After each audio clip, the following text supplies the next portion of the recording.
Hello BookTube, my name is Elizabeth. Welcome or welcome back to my channel, Book as in Books. Today I want to talk about an author that I love, and I think it's a good term because she's a romance writer, Georgette. I thought it would be the perfect time to talk about her because we are in Jane Austen July, and one of the prompts for Jane Austen July is to read a book set during the time of Jane Austen. And Georgette is basically the inventor of Regency romances. And also, it is today the beginning. Today, as the day I'm posting this, I'm being very clever. I'm filming it the day before. So on July 9, it is the beginning of the Summer Retro Romance Readathon. It is hosted by Storm from Storm Reads and by Sarah from The Bookish Knitter. And in that readathon, we are invited to read a romance that was written a long time ago, that is 20 years ago or more. It's sad to think that 20 years ago it was retro, but there you have it. So Georgette fits the bill. She wrote her books way more than 20 years ago. She started writing in the 1920s and she published until the 1960s. And she wrote romances. She also wrote historical novels. She wrote mysteries. So she has quite an extensive catalog to explore. And I started exploring her catalog, so reading her for the first time in February 2022. So that's not even a year and a half ago. And so far, I've read 10 of her books. And in this video, I'm going to rank the 10 books that I've read. The thing with Georgette, I read one of her books. I borrowed one from the library. I had heard her names a few times on BookTube, notably from Steve Donahue and from Gina Stanier. And I thought, okay, this sounds like a type of romance I would like. So I borrowed one book from the library. It was Arabella. And I fell in love with it. I just loved not just the story and the character, but also the voice, the narrative voice, the tone of the book. I just loved it. And I sort of knew that this would be an author with whom I would get along very well. So not long after that, I went to used bookstore and they had a little pile of Georgette and I bought about half of it. And then I posted about it on YouTube and so many people told me, go get the other ones, they're really good. So I went back and I got the other ones too. So I had a little pile of 9 Georgette books.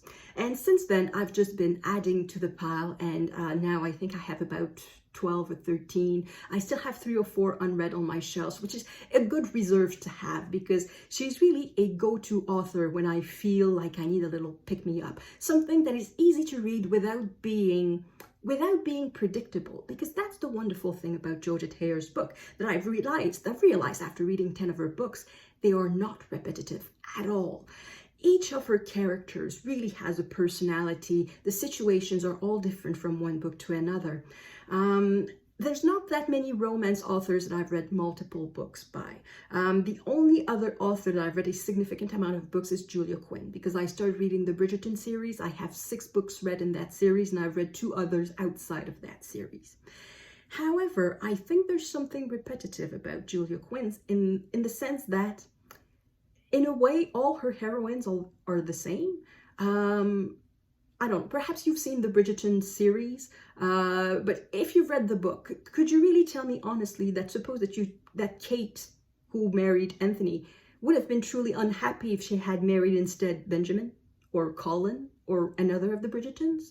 I don't think so. If you take the heroines of Julia Quinn and you pluck them from their book and put them in a different book, the outcome would be the same. And in Georgette, that's not the case. You pluck one heroine from a book and you put it in a different book and you get an entirely different story. So that's one of the things why I love Georgette so much. So I'm going to rank the books. In some cases, there will be spoilers. So I'm going to put timestamps in the description box because at some point where I'll say from now on, spoiler alert for this book, you can just skip ahead if you don't want to hear about it. Because for some of them, I will have to explain something about the ending that's going to explain why I love the book or why I don't love it as much. Because some of them, I really did not love them much for specific reasons. And sometimes it's a spoiler. So these are the books. All the books, plus another one, the one that I read from the library, that was Arabella. So now they are in alphabetical order, plus the little book on top. And now I'm going just to take a little pause and place them in order of least favorite to favorite. And I'm going to rank the books. The books are now in order. So at number 10, we have The Devil's Cub. And this is a solid number 10. This is really the one that I liked the least. I almost DNF'd it. I almost decided, okay, I'm not going to continue reading this and put the book aside. There's a scene at the beginning that is rather shocking, and to me the rest of the book did not compensate for it. So the rest of the book is not good enough to say that you can forget about the beginning, that it's just a bad moment and then the rest is wonderful. The rest is good, but it's not enough to compensate from that very troubling scene at the beginning. So what the book is about, it's about a young woman who decides to save her sister. Her little sister is about to run away with a nobleman because the little sister is stupid enough to believe that if she sleeps with the man will marry her, and after that she will be a marchioness. And of course, the older sister knows perfectly well that that's not the case. If she sleeps with the nobleman, she will just become a woman of little virtue. She will just become a streetwalker, basically. So the older sister decides to save her sister by taking her place. So on the night of the supposed elopement, she decides to disguise herself as her sister because it's dark, there's not a lot of light. The Marquis does not quite realize that the person beside him is not the one he expects. And the older sister sort of waits a little while just to make sure that there will not be enough time to go back and get the little sister, so just making sure that her sister is safe. And she reveals herself and say, haha, I'm not my little sister, I'm an honorable woman, let me go. And the Marquis is not happy with that. He wants a female companion on his travels, so he decides to grab the girl by the throat and force her on the yacht, basically telling her, your little sister has no virtue, why should I believe you have any? You're a slut too. So of course these words are not used, but that's the meaning of it. And of course he then decides to proceed with what he wants. He basically is asking the girl for sex, and the only reason she's not raped is that she shoots him. So she has a gun and she shoots him. And with that, he now respects her. So that's the basis for the love story. And the rest is okay, but to me there's nothing that the Marquis does afterwards that can compensate for his behavior at the beginning of the book. I still think he's an idiot. I still think he's a jerk. I still think the girl deserves a lot better, even though the Marquis is just the son of a duke and she's going to become a duchess. I think she deserves better. So I really did not like that book for that very precise reason. And I don't think I'm going to reread it again, but I like the cover, so I'm keeping the book. To perhaps eventually have a complete collection of Georgette hair, I'm keeping the book, but I'm not going to reread that. And then at number 9, a much more solid number 9, not nearly half as problematic as the number 10. No, problematic. I liked it much better. Let's just say that. At number 9, it's Powder and Patch. So this is a thin one. It is set in the 18th century, so it's not a Regency per se. It is at the time where men wore wig and fancy clothing with a lot of ruffles and a lot of gallons and colors, and wore makeup and all of that. And so there's this girl who is a in French, we would say précieuse. She is somebody who believes in her high worth a lot, and she loves very much the neighbor. He's a gentleman, the son of a nobleman, and however, the current, I don't know if they have title, but the current owner of the estate, the neighboring estate, is a man of the town. He wears wigs, he wears powder, he knows how to behave in a very fashionable way. He knows how to dance, he knows how to court a lady, how to throw compliments and things like that. And the neighbor girl, she would like very much for the son to be the same, but the son is just a gentleman farmer. Basically, he takes care of business. He goes to talk about farming stuff to his tenants. He doesn't wear any fancy clothing. He doesn't really like balls and parties and things like that. So his father and the girl collude into sending the boy to a town just to tell him, learn how to live and then I'll marry you, because of course the man is completely in love with the girl. So the gentleman farmer is in love with the fancy girl. They're childhood friends and they really love one another, and that's what he does. So and the thing is, when he comes back, the girl is not necessarily falling into his arms. So from now on, spoiler alert a little bit for the reason why I don't like the book that much. So when the gentleman comes back, comes back completely transformed, with the wig, the powder, the makeup, the manners, and everything like that. The girl does not fall into his arms because, not so much because she's disappointed by him, but in a way, she wants to be courted a lot more. She wants more. She's very selfish. And the advice that the young man receives is to, again, force the girl. Just be a man. A woman likes to be dominated. Don't ask her to marry you. Just force her to marry you. Just tell her that she's going to marry him whether she likes it or not. And that is what clinches the deal. He acts forcefully and the girl falls for him finally. So again, it's not that he rapes her at all. It's just that he sort of tells her where to go and what to do, and he becomes a bit rough and violent. Not violent, but he becomes something that he's not. And yeah, this notion that a man must exert strength, that women like to be manhandled in a way, I don't like it. So it's much tamer than that book at number 10. It's much more subtle. So it's probably not shocking for 90% of readers.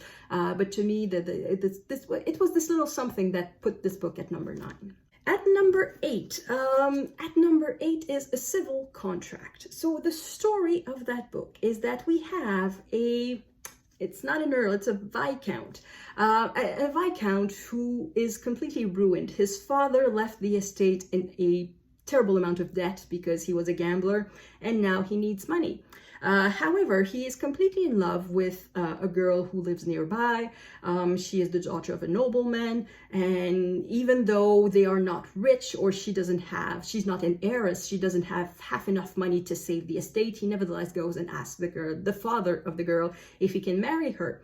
And the father says no. And the father is a family friend. So if he says no, it's not because the Viscount is ruined, though it's one of the explanations. It's also because he knows perfectly well that he will not be happy with his daughter. And he tells him, okay, by the way, 1, you will not be happy with my daughter, and 2, you really need money. I know the girl just for you. So he presents him an heiress. That heiress is the daughter of a self-made man. He's rich, very, very rich, but also very, very vulgar. And this heroine is described as being extraordinarily plain. So that's one of the reasons why I don't like the book that much, is that this heroine is just so plain. She's not particularly intelligent. She doesn't have any particular talent. She's not particularly beautiful. She's not particularly witty. She doesn't have any talent. She's just very, very, very average. So that's one of the reasons why this book is not quite appealing. And the other reason is a spoiler. So if you don't want to hear about it, just skip ahead. So the young man in question, the Viscount, marries the girl for the money. And the thing is, he remains in love with the other one. He remains in love with his childhood friend. And he remains in love with her for like 90% of the book. And then at the end of the book, because by the end of the book, the couple are married. So the heiress and the Viscount are married and they have a child. And he's still in love with the other girl. It's just at the end that he sort of realizes, wow, I would not have been happy with that other girl. Then he realized, okay, I'm happy now. This is happiness. But at the same time, the wife realizes that my husband is never going to love me. We have a good understanding. We have friendship, but nothing more. And it's never going to be anything else. And that's a happily ever after that they have, is that they find a way to be comfortable. And in a way, I guess, is the most realistic of Regency romances, because I guess that's the way a lot of things happen, that a man in need of money married an heiress, and at some point, the best they could expect was to get along fine. They could not really expect to be in love. So I suppose in a way it's realistic, but for a romance, it's really disappointing. So that's the reason why it's at number 8. At number 7, we have These Old Shades. So this one is set in the 18th century, and it features the father of the Devil's Cub, of the Marquis of, I've already forgot, Vidal, in the book that is at number 10. So this one, I don't know exactly why I did not fall in love with that book. Perhaps it's because it's set in the 18th century rather than in the Regency. It's not impossible.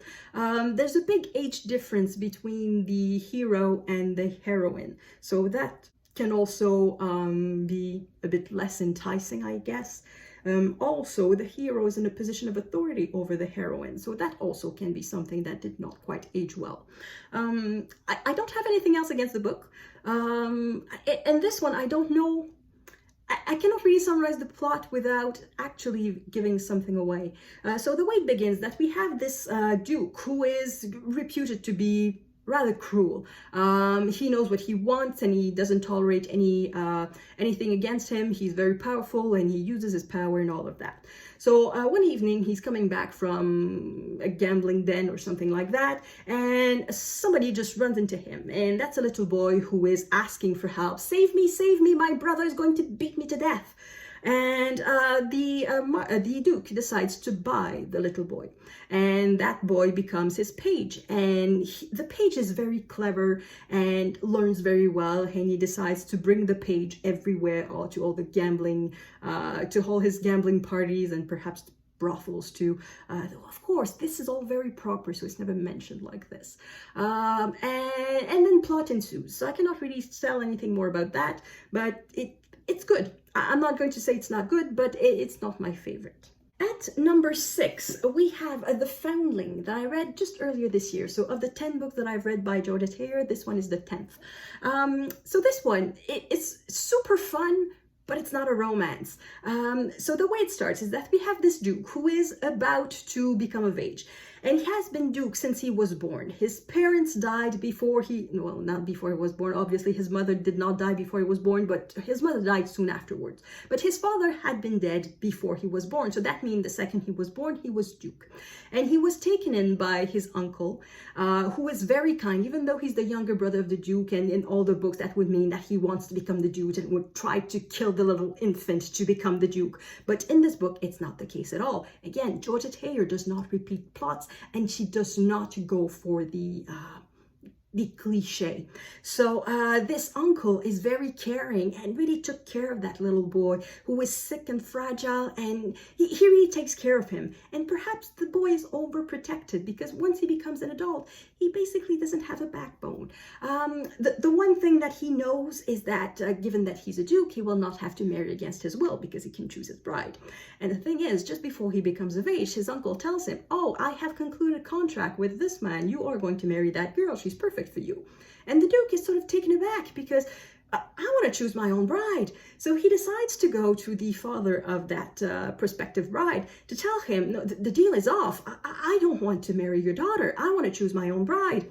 And this Duke was just so nice and doesn't have a backbone. When he's in front of this man, he cannot endure to deceive that man. So he says, well, you're coming about the marriage? Yes. And instead of calling off the marriage, he proposes. So he's kind of stuck with this girl that he likes. He knows her, she's nice, she's sweet, but he does not love her. So he's a bit discomfited, and he goes to a cousin to try to get some help. And another cousin comes up and asks for help. And he's thinking, I'm going to help you, and I'm not going to tell anyone. I'm going to do something by myself. I'm going to try to do something on my own. And he goes to try to help this cousin, and that starts an adventure where basically he finds his backbone. And we meet all sorts of colorful characters. It's a lot of fun. But it's not a romance because we don't see the girl in question to whom he's engaged before the end of the book. And in the middle, there's no romance happening. So it's more like a sweet adventure story. It's not an adventure in the sense of The Executioner or I don't know what, Tarzan. It's not an adventure of the sort, but it's just a nice story. It's not a romance, but it's a fun story with fun characters. So that was very enjoyable. Next is a placeholder. I don't have the book. It is the one that I borrowed from the library. It is Arabella. So that story in Arabella is perhaps the most classic Regency romance of all the books that I've read so far by Georgette. So it's the story of a girl who is the daughter of a pastor, a vicar. I never know the titles of English curates. So she's the daughter of a clergyman, and she has an aunt who is somewhat richer and lives in town. So she's invited to London for the season. On her way there to London, the carriage breaks and she decides to seek shelter in the first home that she finds. It looks like a rather important house. And she realizes that the person living there is some sort of arrogant nobleman, so she decides to fake the fact that she's just, she decides to fake being somebody who is very knowledgeable of the ways of the world. She pretends to be someone she's not. She doesn't want to admit that she's just the daughter of a clergyman from the countryside, that she's never been to London or anything. She pretends to be some sort of it girl. And of course, the man is not a dupe of that. He thinks it's very funny. But that's the one that is probably the closest to Pride and Prejudice, because that girl sort of hates the man in question, and the man is proud and disagreeable. Now, if you've read Pride and Prejudice, you know that it's the description of Mr. Darcy. He's somebody who is proud and disagreeable, and that is the way this man behaves. And of course, you can guess what happens afterwards. When the girl finally gets to London, there's the season, and she keeps meeting this man, and she tries to keep faking her false identity. And anyway, plot ensues and romance ensues, and it was really sweet. So that was the first one that I read, and I really loved it. I love the character of Arabella. I love the character of the hero, whose name I forgot, probably a marquis of some sort, but it was a lot of fun. So I really love that book. Next is Bath Tangle. So we are now in the top. That was the fifth. Arabella was the fifth. So we are in the top 5. So that's number 4, Bath Tangle. That is probably the book where I realized how different Georgette made her characters, how they were not all the same. So the plot of this book is mainly set in Bath, and it's about people falling in love or becoming engaged to the wrong person. So at the beginning of the book, we have an earl who dies. And this earl has a grown-up daughter whose name is Serena, but she's not very well named because she has a temper and she has a lot of character. And she's still not married at 22, 23 years old. And she has a stepmother who is exactly her age or about the same age. And that stepmother is now a widow, but they get along very much. But she doesn't have any brothers, so that means that the next earl is some sort of distant cousin who is married, and he's not going to give them a lot of money. So we have a bit of a Sense and Sensibility situation there. So the daughter and the dowager countess are now living in the dower house, and for them it's really a step down in the local society. So they decide to go to Bath to save money and to be a bit more anonymous, I guess. And I haven't mentioned any men there. When the will of the earl is read, Serena is not of age, because I think a woman became of age at 25 years old. So she needed to have a tutor. And perhaps they never became of age. I don't know. Perhaps they always needed a tutor. I don't know. Anyway, she needed a tutor. And the tutor is not the new earl. It's a neighbor. It's the Marquis of Rotherham. And of course, there's a history between the Marquis of Rotherham and Serena. And Serena is furious. She hates the man. She wants nothing to do with the man. And it's one of the reasons why she decides to go to Bath, is to be away from that man. And while she's in Bath, she meets a man that she had met earlier and that she had almost married, but for some reason she had not. And now that romance is rekindled.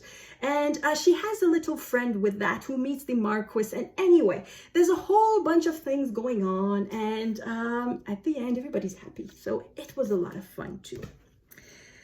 At number 3, the top 3, I have to say I had a difficulty ranking 3, 4, and 5. They could have been exchangeable.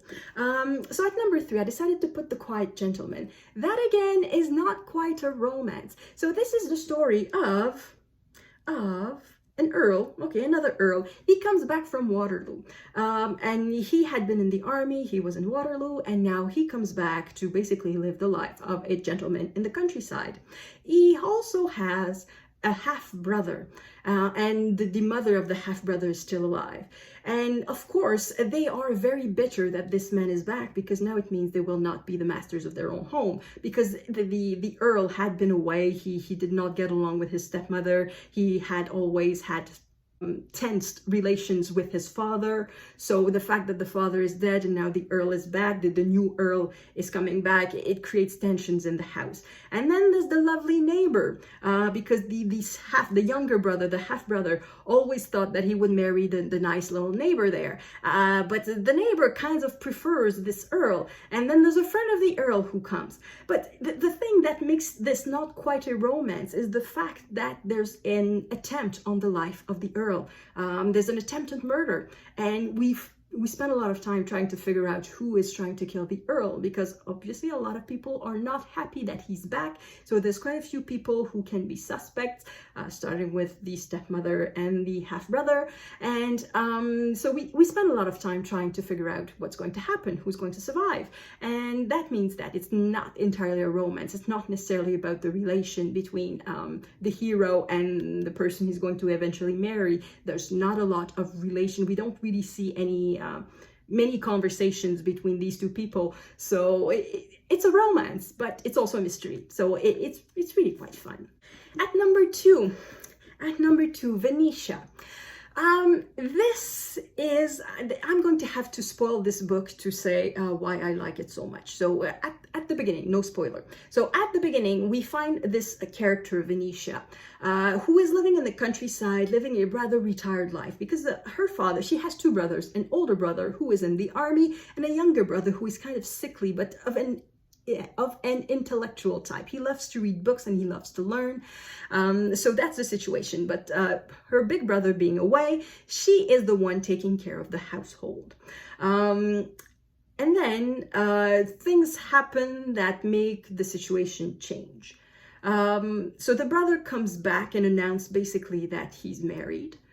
So that Venetia will not really have a place to stay. Well, she will have a place to stay, but she will not be the master of the house anymore. It's going to be her new sister-in-law.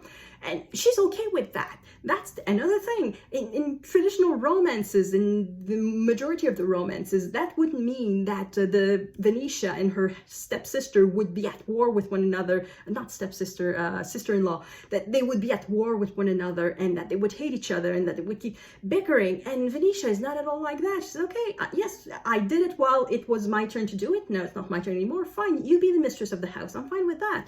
I'm going to take care of my little brother. We're going to live in a little house. It's going to be just fine. And that's not where the plot is. The plot is with a neighbor. Because in the neighboring estate, there's a marquis. I think it's again a marquis. Do we have his name here? I do not have his name. But he is an actual rake. A real rake. Now, not the type that we kind of hear of in modern Regency books, but that does nothing. It's a real rake. There's a sense of danger about him. He's a gambler. He's probably he's about to lose all of his estate. He brings people of a dubious reputation to his estate. His staff leaves because they're ashamed of him and they're not getting paid and all of that. So just being seen in the presence of that man is enough to ruin your reputation.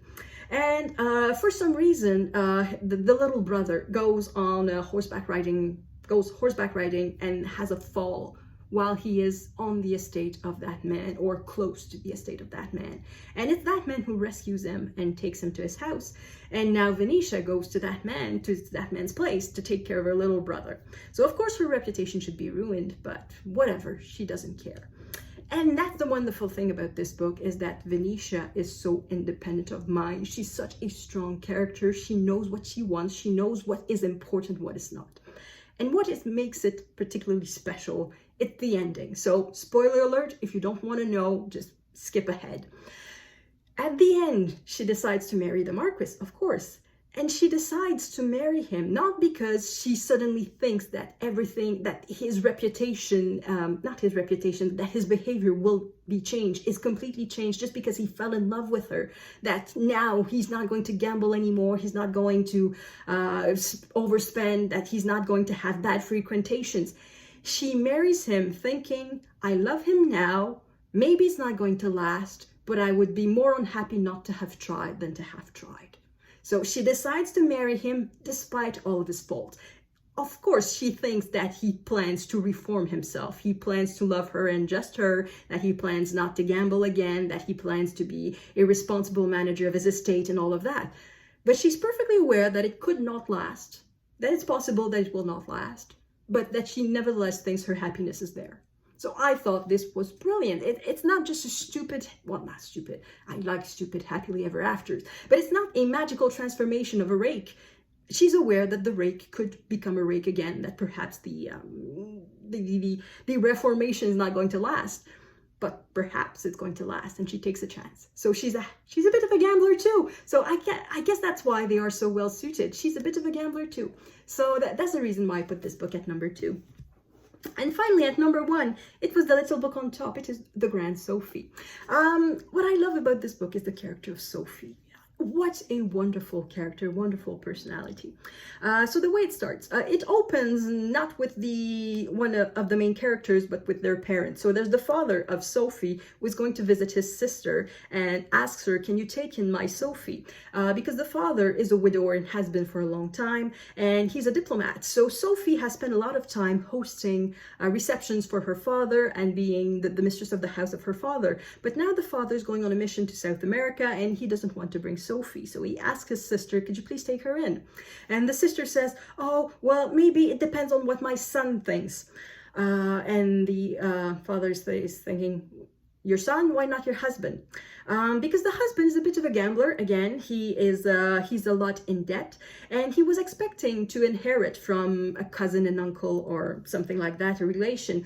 But the relation, instead of bestowing his money on the gambler father, decided to bestow his money on the son, who is much more responsible. And the son is engaged to a very proper woman, and they have decided together, the son and his fiancée, to set the house straight, to make sure that everybody in the house now behaves. So the son accepts that his cousin should come and stay with them, because of course it would not be proper if they did not help family, and it would not be proper if that young woman was sent to South America. And when the girl arrives, she arrives with a menagerie of animals. She arrives with a sense of independence that's just wonderful.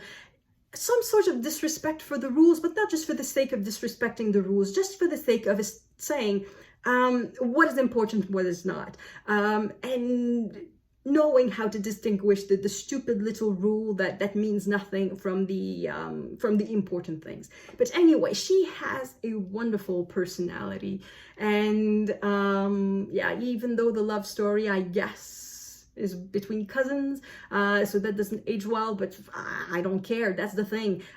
In this one, I don't care that it's between cousins. In others, sometimes it's just, yeah, but the personality of Sophie is just extraordinary. So yeah, this book is so much fun. It's very funny in many places, and this one is guaranteed that I'm going to reread this one. I may do that just right now. So that's it. That's the 10 books that I read by Georgette, and that is how I rank them. So let me know in the comments what you think, if you've read some of these books, if you agree with my criticisms or my praise, or what is your favorite Georgette book? That could be a good question too. So thank you everyone for watching, and I will see you in the next video. À la prochaine!